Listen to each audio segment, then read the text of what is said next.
Post operation सिंदूर?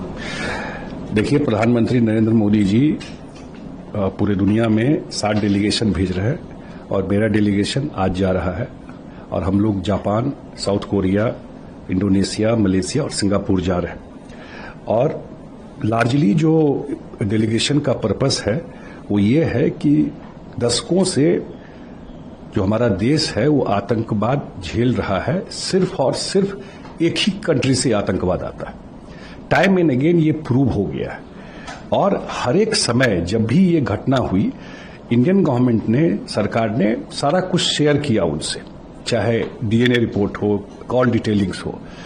तो होता यह है, जो जब चोर को ही जो चोरी किया है उसी को कागज दी दी, तो उससे आप कौन सा न्याय एक्सपेक्ट करता है? तो उस दो देश ही पूरा स्पॉन्सर करता है, उस देश को आर्मी चलाती है और वही स्पॉन्सर करता है, वही फंडिंग करता है, वही ट्रेनिंग देता है।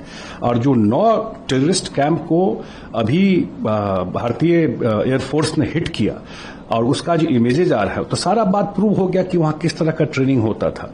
तो ये बात प्रूव्ड है कि वो कंट्री ही इन्वॉल्व है आतंकवाद को, सिर्फ इंडिया में नहीं, दुनिया में जहां आतंकवाद होता है उसमें कहीं न कहीं उसका लिंक निकल जाता है पाकिस्तान में। जो टेररिस्ट है वो कहां से कहां ओसामा बिन लादेन जाकर मिला, फाइनली पूरा दुनिया में ढूंढ रहे थे, निकला कहां से वो।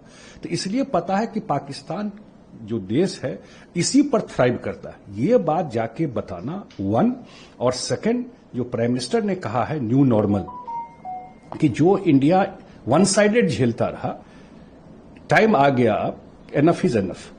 अब टाइम आ गया कि अगर इस तरह का एक्टिविटी आगे होगा, और जो इस ऑपरेशन सिंदूर में भी जो इंडियन आर्मी और इंडियन एयरफोर्स ने दिखाया कि हम अब अंदर जाकर के, जहां आपका ये कैंप है, जहां आपका ये टेररिस्ट एक्टिविटी होता है, वो अंदर में जाकर के हिट करेंगे हम।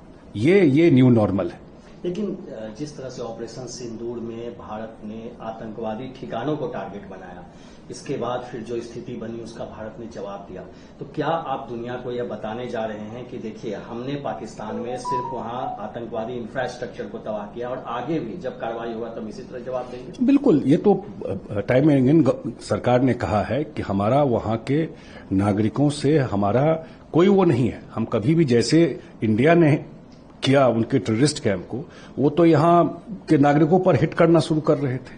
ये तो इंडियन डिफेंस सिस्टम है, जो इतने बड़े पूरे के पूरे उनका जो अटैक था वो कहीं कुछ हुआ नहीं, और बाद में जब जा करके हम लोगों ने उनके एयरबेस को हिट किया और उन्हीं के डीजीएमओ ने फिर कहा कि ट्रूस के लिए किया। हमारा पर्पस तो एक ही था कि जो आतंकवादी कैंप है उसको खत्म करना, क्योंकि वहीं से सारा सप्लाई चेन वही है, वहीं से सारा आतंकवादी यहां आता है। तो यही मैसेज देना और दुनिया को बताना कि ये आतंकवादी सिर्फ वहां है नहीं, पूरी सरकार से स्पॉन्सर, आप उनको पैसा भी देते हैं तो डेवलपमेंट में नहीं लगाता।